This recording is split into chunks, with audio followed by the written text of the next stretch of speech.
So hello students, today we will start new chapter called current electricity. तो देखिए इसके बारे में आपने पहले जितना कुछ पढ़ा है वो उसका थोड़ा सा ब्रीफ समरी मैं अभी दूंगा, पहले से जितना आप पढ़ के आए हैं, और फिर हम आगे का सिलेबस का कंटिन्यू करेंगे, है ना।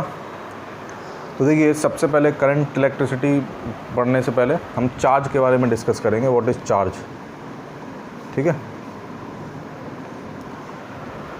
Charge is that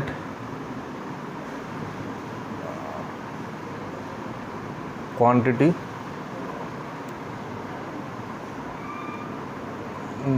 which constitute या फिर whose flow constitutes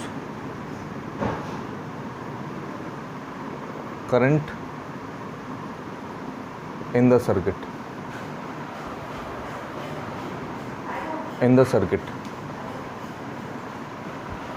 ठीक है, वैसे तो चार्ज की कोई अच्छी डेफिनेशन है नहीं है, चार्ज को डिफाइन नहीं किया जा सकता बहुत अच्छे से, ऐसा आपको 11th में समझ में आएगा, ऐसा क्यों अभी बस आप जान लीजिए इतना।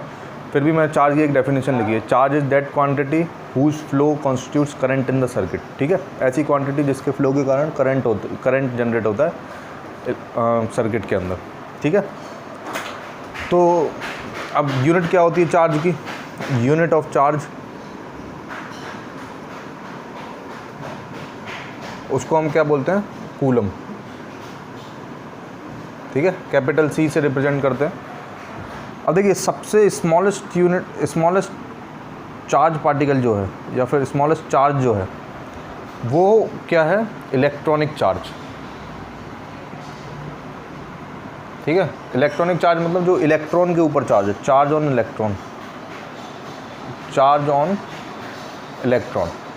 ठीक है, और कितना चार्ज होता है तो उसको ई से रिप्रेजेंट करते हैं, इलेक्ट्रॉनिक चार्ज को, इलेक्ट्रॉनिक चार्ज है ना, उसको ई से रिप्रेजेंट करते हैं, माइनस ई से, माइनस क्योंकि इलेक्ट्रॉन के पास नेगेटिव चार्ज है, तो उसको कितना चार्ज होता है? 1.602 इंटू 10 की पावर माइनस 19। ठीक है, इसको कभी कभी ऐसा भी लिखते हैं 1.6 into 10 raise to power minus 19, और यूनिट क्या है इसकी? कूलम। ठीक है, ऐसी प्रोटॉन पे चार्ज कितना होता है? इतना ही, प्लस ही होता है प्रोटॉन चार्ज, उस पर प्लस ही होता है, और मतलब plus of 1.6 into 10 raise to power minus 19। और न्यूट्रॉन पे no charge, it is neutral. ठीक है, अब देखिए कूलम बहुत बड़ी यूनिट है, छोटी यूनिट्स भी होती हैं, जैसे मिली कूलम, तो इसमें 10 raise to power minus 3 coulomb होते हैं। दूसरा माइक्रो कूलम, इसमें 10 की पावर माइनस 6 कूलम होते हैं। ठीक है, नैनो कूलम, इसमें 10 raise to power minus 9 coulomb होते हैं। ठीक है, तो ये छोटी यूनिट्स हैं। अब देखिए सबसे छोटा चार्ज जो हम जान सकते हैं इस नेचर में, उसको हमारे लिए वो क्या चार्ज है? इलेक्ट्रॉन। ठीक है, हालांकि इससे छोटे चार्ज पार्टिकल्स भी हैं जिनको हम क्वार्क्स बोलते हैं, म्यूऑन्स, बहुत सारे मतलब क्वार्क्स, इस तरीके से पार्टिकल्स हैं जिनका चार्ज इलेक्ट्रॉनिक चार्ज से भी छोटा है, लेकिन हम क्या मानेंगे? सबसे छोटा चार्ज हमारे लिए क्या है? इलेक्ट्रॉन। ठीक है, मतलब किसी बॉडी पे चार्ज है तो हम बोलेंगे इस बॉडी में सबसे छोटा चार्ज जो पाया जा सकता है वो हो सकता है इलेक्ट्रॉनिक चार्ज, मतलब इलेक्ट्रॉनिक चार्ज से कम चार्ज नहीं पाया जा सकता किसी बॉडी पे। ठीक है, तो कुछ प्रॉपर्टीज ऑफ चार्ज पढ़ लेते हैं।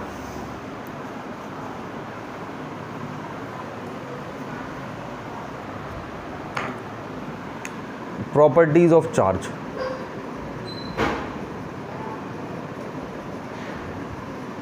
ठीक है, तो सबसे बेसिक सबसे फर्स्ट प्रॉपर्टी क्या है? लाइक चार्ज, जो सेम नेचर के चार्ज होते हैं, जैसे प्लस प्लस और माइनस माइनस, वो क्या करते हैं? रिपेल करते हैं। तो like charges repel each other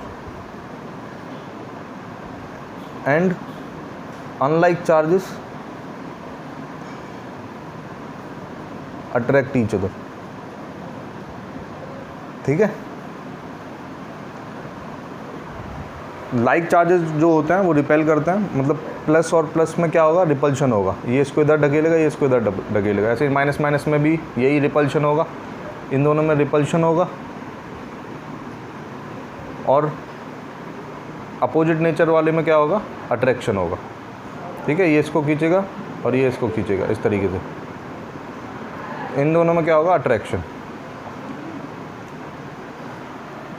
तो ये फर्स्ट प्रॉपर्टी है।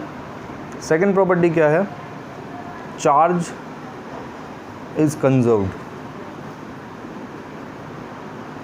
मतलब it can neither be created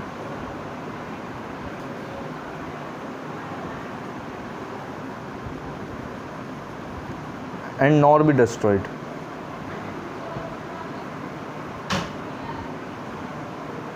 ठीक है, जैसा एनर्जी के लिए हमने पढ़ा था, सेम चार्ज कंजर्वेशन के लिए भी है, it can neither be created nor be destroyed. तो मतलब जैसे मान लीजिए कोई सिस्टम न्यूट्रल था, न्यूट्रल नो चार्ज है ना, ये न्यूट्रल है। अगर बोला गया मान लीजिए दो सिस्टम न्यूट्रल थे, है ना,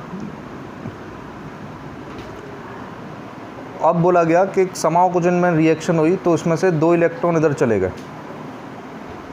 ठीक है, तब दोनों क्वांटिटी पे क्या चार्ज आ जाएगा, ये अगर आपसे पूछा जाए तो चार्ज कंजर्व रहता है।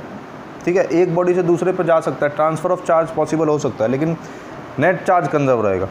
ठीक है, दोनों न्यूट्रल हैं तो फाइनली भी दोनों न्यूट्रल ही रहने चाहिए। तो देखिए अब इस पे से 2 इलेक्ट्रॉन रिमूव हो गए, मान लीजिए इसको मैं ए बोल देता हूँ, इसको मैं बी बोल देता हूँ। ठीक है, तो फिर फाइनल चार्ज क्या होगा इन दोनों पे, ये हम देख लेते हैं। ये मान लीजिए ए और ये बी। ठीक है, तो देखिए न्यूट्रल है तो इसका मतलब जितने इलेक्ट्रॉन्स होंगे उतने ही प्रोटॉन्स होंगे, तो इसलिए न्यूट्रल था। तो जब 2 इलेक्ट्रॉन इससे रिमूव हो गए तो इसके पास प्रोटॉन की संख्या ज़्यादा हो गई, 2 इलेक्ट्रॉन कम हो गए, तो फिर इस पर कैसा चार्ज आएगा, 2 पॉजिटिव चार्ज आएगा इसके पास, क्योंकि 2 प्रोटॉन एक्सेस में है। ठीक है, और इस पर इलेक्ट्रॉन एक्सीड कर जाएंगे, ज़्यादा हो जाएंगे, क्योंकि इलेक्ट्रॉन यहाँ से ट्रांसफ़र होकर बी पर आए, तो इस पर 2 नेगेटिव चार्ज आ जाएगा। लेकिन अगर आप टोटल चार्ज देखें तो देखिए 2 प्लस हैं 2 माइनस है, तो नेट चार्ज अभी भी 0 ही है। नेट चार्ज अभी फाइनल में कितना है, अभी भी 0, और पहले भी कितना था, पहले भी 0 था। तो इसको हम क्या बोलते हैं, चार्ज इज कंजर्व्ड, मतलब transfer is possible but charge can not be created. ठीक है, तो ये सेकेंड प्रॉपर्टी है।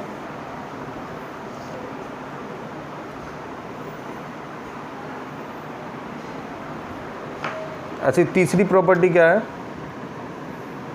चार्ज इज क्वांटाइज्ड, QUANTIZED है ना, चार्ज इज क्वांटाइज्ड, या फिर quantization of charge.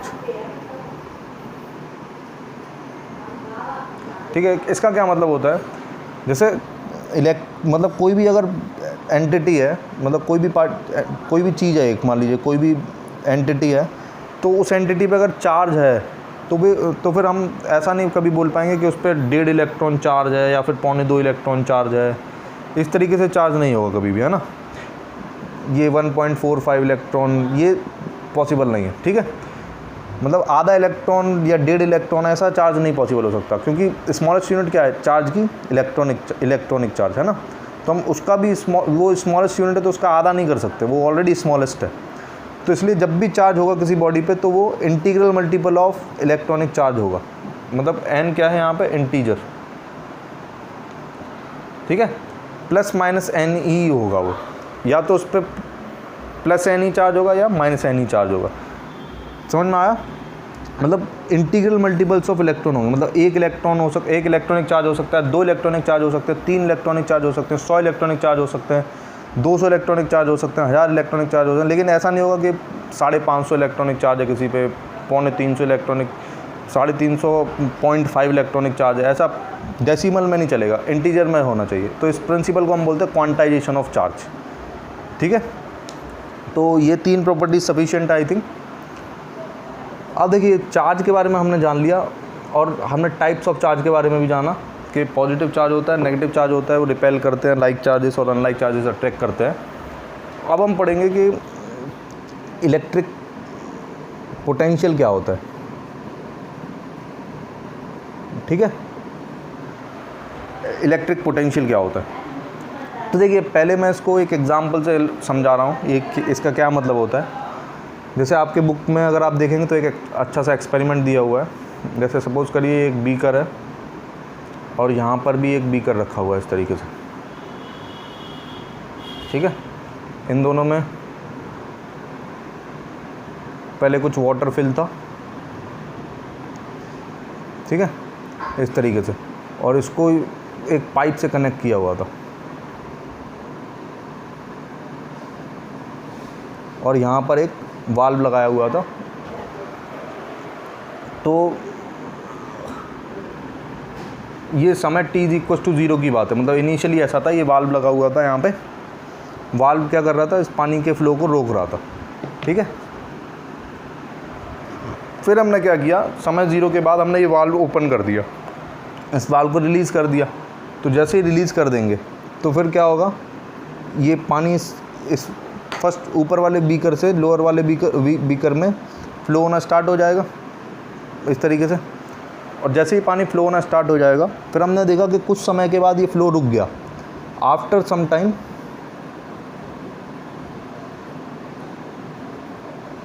Flow stops. ऐसा क्यों हुआ?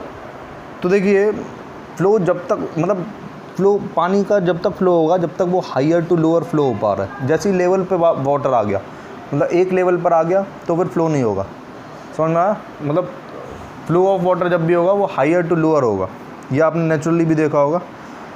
तो देखिए, इन दोनों बीकर्स में फ़्लो जब तक एग्जिस्ट करेगा, जब तक इन दोनों लेवल, मतलब बीकर्स में वाटर का लेवल सेम लेवल पर नहीं आ जाता। मतलब जिस टाइम पे ये दोनों वाटर लेवल सेम नहीं हो जाते, मान लीजिए यहाँ पर सेम हो गए, इसमें इंक्रीज़ करेगा और इसमें डिक्रीज़ करेगा, तो मान लीजिए इस लेवल पर सेम होगा, फाइनल कंडीशन ऐसी हो गई, यहाँ पर पानी यहाँ तक हो गया और यहाँ पानी यहाँ तक हो गया, फिर इसके बाद फ़्लो रुक जाएगा। समझ में आया?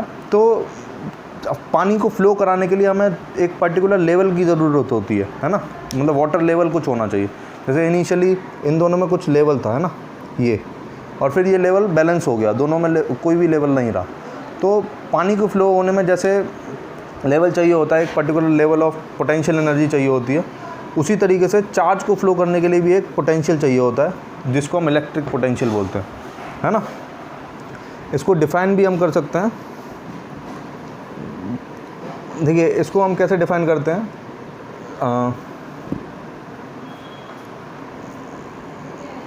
It is defined as work done in bringing a unit positive charge from infinite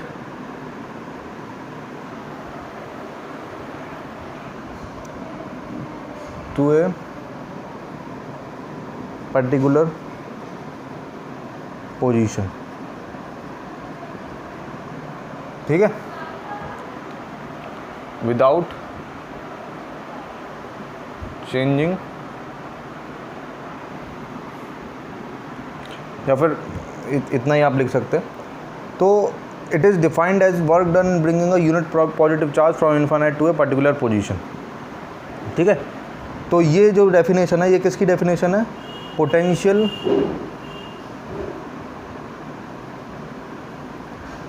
at that particular position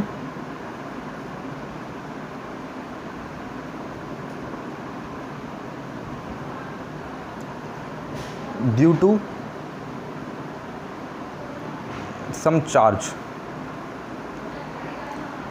तो देखिए, पोटेंशियल हमेशा किसी चार्ज की वजह से होता है, मतलब potential is always associated with a charge.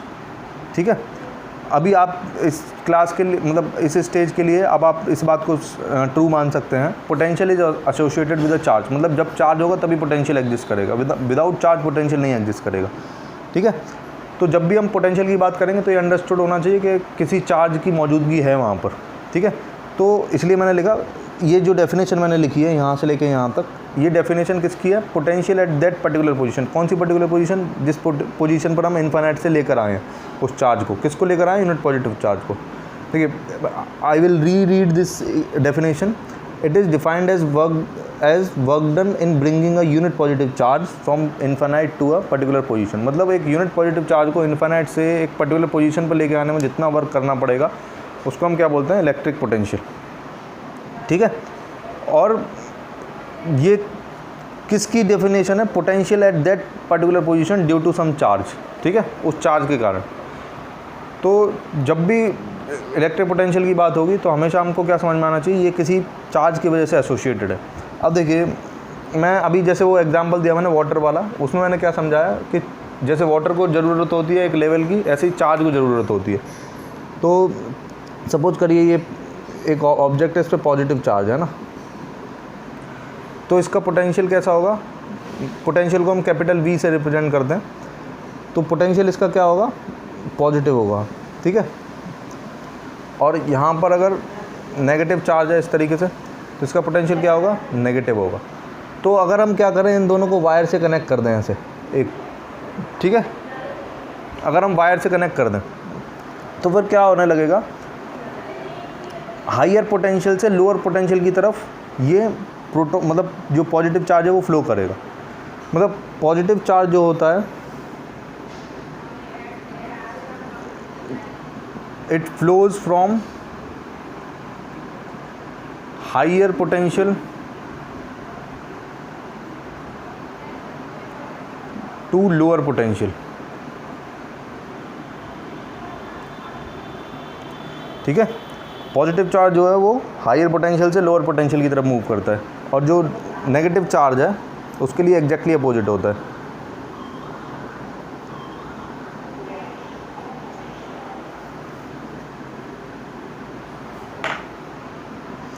Negative charge के लिए हम क्या कह सकते हैं, it flows from low to high. ठीक है, तो मतलब अगर यहाँ पर हायर पोटेंशियल है, यहाँ पर लोअर पोटेंशियल है, तो प्रोटॉन किधर जाएंगे, इस डायरेक्शन में, हायर टू लो। ठीक है, और इलेक्ट्रॉन किधर जाएंगे, लोअर टू हायर। तो ये बात समझ में आई आपको। अब देखिए, हमने इलेक्ट्रिक पोटेंशियल के बारे में जान लिया।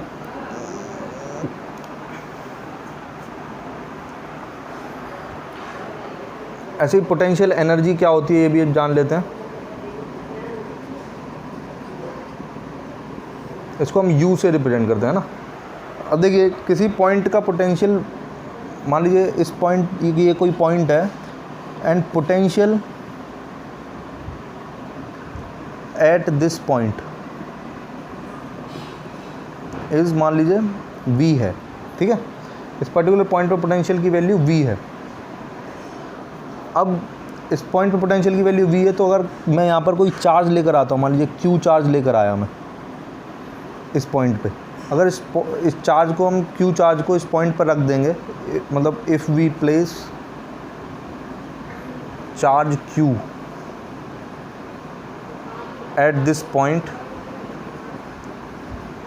देन तो क्या होगा, उसकी पोटेंशियल एनर्जी राइज कर जाएगी। कितनी राइज कर जाएगी, देन इट्स पोटेंशियल एनर्जी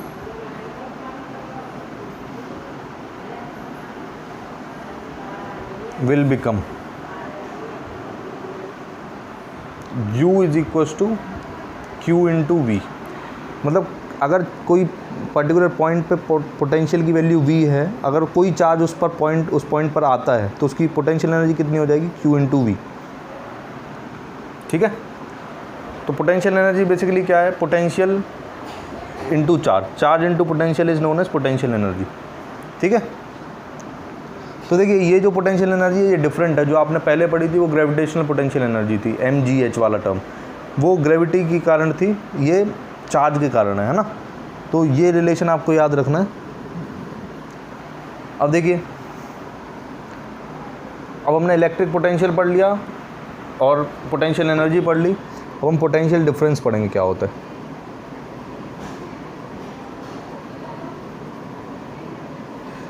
ठीक है, तो देखिए पोटेंशियल डिफरेंस क्या होता है, बेसिकली अगर दो पॉइंट हैं, एक पॉइंट का पोटेंशियल VA है, एक पॉइंट का पोटेंशियल VB है।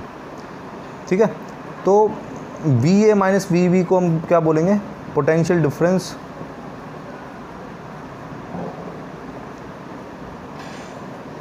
Between points A and B। देखिए पोटेंशियल डिफरेंस हम क्यों पढ़ते हैं, आप सोच रहे होंगे कि ये तो बिल्कुल सिंपल सी चीज़ है, V A minus V B is called difference. तो जैसे हम और नॉर्मल डिफरेंस निकालते हैं वैसे ये भी एक डिफरेंस है, तो इसको अलग से क्यों पढ़ रहे हैं। देखिए इसका अलग से पढ़ने का पर्पज़ क्या है, मैं आपको एक एग्जांपल से समझाता हूँ। जैसे अगर आपसे पहले मैं एक क्वेश्चन पूछ रहा हूँ, फिर मैं इसको उस क्वेश्चन के जरिए एक्सप्लेन करूँगा। सपोज करिए ये ग्राउंड है और मान लीजिए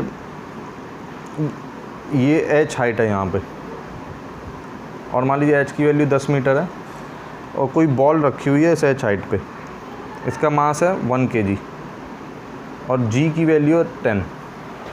तो अगर आपसे पूछा जाए पोटेंशियल एनर्जी एट, मान लीजिए रूफ है, ठीक है, पोटेंशियल एनर्जी ऑफ बॉल कितना होगा। अगर मैं मान लीजिए ऑप्शन दूँ आपको, मान लीजिए ए ऑप्शन है 100 जूल्स, बी ऑप्शन है 50 जूल्स, सी ऑप्शन है 0 जूल्स, डी ऑप्शन है ऑल ऑफ दीज। तो आप थोड़ी देर के लिए सोचिए कि इन चारों में से कौन सा ऑप्शन हो सकता है, ठीक है।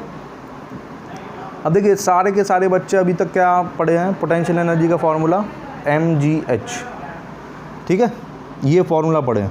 तो आप डायरेक्टली क्या लिखेंगे, 1 m की वैल्यू 1 दे रखी है, g की वैल्यू 10 दे रखी है और h की वैल्यू भी 10 दे रखी है, तो डायरेक्टली आप क्या बोल देंगे 100 जूल चाहिए, ठीक है। तो सब बच्चे क्या बोलेंगे, ए ऑप्शन करेक्ट है। लेकिन ये अभी तक आपने नहीं पढ़ा था, ये एक मिसकंसेप्शन है। एक्चुअली इस पॉइंट पे इनफाइनाइट वैल्यूज़ आर पॉसिबल, मतलब इस पॉइंट पे रूफ पे infinite value of infinite number of values of potential energy are possible. मतलब इस पॉइंट पे infinite number of values of potential energies are possible. ये भी करेक्ट है, ये भी करेक्ट है, मतलब all are correct, therefore correct option is D, all of these. अब ये आपको थोड़ा सा आश्चर्यजनक लगेगा कि 50 जूल कैसे हो सकती है यहाँ पे एनर्जी, 0 जूल कैसे हो सकती है यहाँ पे एनर्जी। तो पहले मैंने ये कन्फ्यूजन पैदा किया, अब इस कन्फ्यूजन को दूर करूँगा। अब आप अच्छे से सुनिएगा ऐसा क्यों हमने किया। अब देखिए, अब इस क्वेश्चन को मैं एक्सप्लेन करूँगा एक डिफरेंट तरीके से। देखिए कैसे, ये मान लीजिए एक ग्राफ है, सपोज करिए एक ग्राफ है और ये पॉइंट है, ठीक है। सपोज करिए इसका पॉइंट का कोऑर्डिनेट है 3,4, ठीक है। तो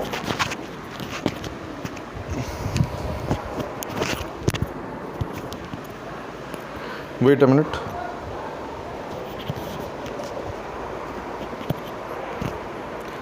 ठीक है, सॉरी।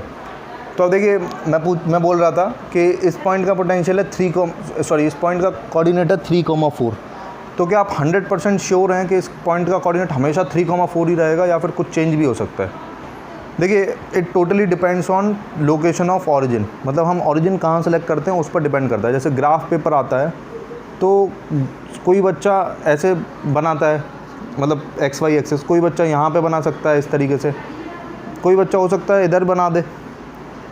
मतलब इस पॉइंट के कोऑर्डिनेट बार बार चेंज होंगे अगर हम बार बार इस XY एक्सिस को चेंज करते हैं, ठीक है। ये पॉइंट का कोऑर्डिनेट जैसे ही आप एक्सिस चेंज करेंगे सो ही चेंज हो जाएगा। मान लीजिए आपने एक्सिस यहाँ कर दी तो इसका कोऑर्डिनेट डिफरेंट हो जाएगा, अगर आपने एक्सिस यहाँ कर दी तो कोऑर्डिनेट इसका डिफरेंट हो जाएगा। मतलब जैसे ही आप कोऑर्डिनेट एक्सिस चेंज करेंगे तो उस पॉइंट के कोऑर्डिनेट्स भी चेंज हो जाएंगे, ठीक है। लेकिन अगर मैं डिफरेंट सवाल पूछूं, मान लीजिए आपसे ऐसा पूछूं कि ये ग्राफ पेपर और ये पॉइंट है ए और ये पॉइंट है बी, अगर मैं पूछूं इन दोनों पॉइंट का डिस्टेंस क्या है, तो ये जो डिस्टेंस जो भी आएगा, मान लीजिए s डिस्टेंस आया, तो अगर आप ऑरिजिन चेंज कर दें तब भी ये डिस्टेंस चेंज नहीं होगा, हालांकि इन दोनों के कोऑर्डिनेट्स चेंज होते रहेंगे बार बार, ठीक है। यहाँ पर अगर आप मान लीजिए ऑरिजिन यहाँ कर देते हैं तो इसका कोऑर्डिनेट चेंज हो जाएगा, इसका कोऑर्डिनेट भी चेंज हो जाएगा, लेकिन ये डिस्टेंस चेंज नहीं होगा। तो अब मैं ये सारी बातें अभी क्यों बता रहा हूँ, इसी तरीके से पोटेंशियल भी वर्क करता है। तो पोटेंशियल कैसे वर्क करता है वो आप समझेंगे। जैसे आप ग्रेविटेशनल पोटेंशियल एनर्जी बताते थे, तो ये सपोज ग्राउंड है तो आप इसका पोटेंशियल कितना मानते थे, 0, ठीक है। तो आप जब इसका 0 मान लेते थे तब आप इसका बोल पाते थे mgh है, h हाइट पर आप बोल पाते थे, कोई बॉल अगर h हाइट पर रखी है m मास की, तो आप बोल पाते थे mgh है। तो ये mgh कब आंसर आता था? जब ये पोटेंशियल एनर्जी हम ग्राउंड को 0 मान लेते थे। अगर मैं 0 कहीं और सपोज कर लूँ तो ये पोटेंशियल मतलब जैसे 0 का मतलब हम कैसे 0 को कैसे ट्रीट कर रहे हैं, जैसे हम ऑरिजिन को ट्रीट करते हैं ग्राफ पेपर पे, ठीक है। ग्राफ पेपर पे जैसे ऑरिजिन को ट्रीट करते हैं, एग्जैक्टली उसी तरीके से हम ग्राउंड के पोटेंशियल को भी ट्रीट कर सकते हैं, मतलब 0 पोटेंशियल को भी ट्रीट कर सकते हैं। अगर मैं 0 यहाँ पर सपोज कर लूँ तो यहाँ की पोटेंशियल एनर्जी डिफरेंट हो जाएगी, और अगर मान लीजिए 0 यहाँ सपोज कर लूँ तो यहाँ की पोटेंशियल एनर्जी डिफरेंट हो जाएगी। लेकिन ये जो डिफरेंस है ये हमेशा कांस्टेंट रहेगा, मतलब इन दोनों पॉइंट्स के बीच का पोटेंशियल डिफरेंस mgh है, तो हमेशा पोटेंशियल डिफरेंस mgh ही रहेगा, चाहे आप 0 कहीं पे भी सिलेक्ट कर लें। अगर मान लीजिए मैं यहाँ सेलेक्ट करता हूँ इस जगह पे, ठीक है, तो इस पॉइंट की पोटेंशियल एनर्जी जो होगी और इस पॉइंट की पोटेंशियल एनर्जी जो होगी, उन दोनों का जो डिफरेंस होगा वो mgh ही आएगा। समझ में आया? तो इसीलिए हम पोटेंशियल डिफरेंस अलग से पढ़ते हैं, क्योंकि सिर्फ पोटेंशियल की कोई वैल्यू नहीं है, क्योंकि एक पॉइंट पे infinite number of potential can be possible, लेकिन पोटेंशियल डिफरेंस फिक्स रहता है, इसलिए हम पोटेंशियल डिफरेंस पढ़ते हैं। समझ में आया? तो आई होप आपको ये इतनी बात समझ में आई होगी। तो आज के लेक्चर में मैंने आपको सिर्फ प्रीवियस नॉलेज के बारे में थोड़ा सा एक्स्ट्रा बताया है, मतलब अभी करंट इलेक्ट्रिसिटी नाम मतलब चैप्टर में जो करंट टॉपिक है वो हमने स्टार्ट ही नहीं किया है। सिर्फ आज के लेक्चर में मैंने आपको प्रॉपर्टीज़ ऑफ चार्ज बताया है, पोटेंशियल के बारे में बताया, पोटेंशियल एनर्जी और पोटेंशियल डिफरेंस के बारे में बताया। तो नेक्स्ट लेक्चर में हम करंट से स्टार्ट करेंगे। So thank you very much.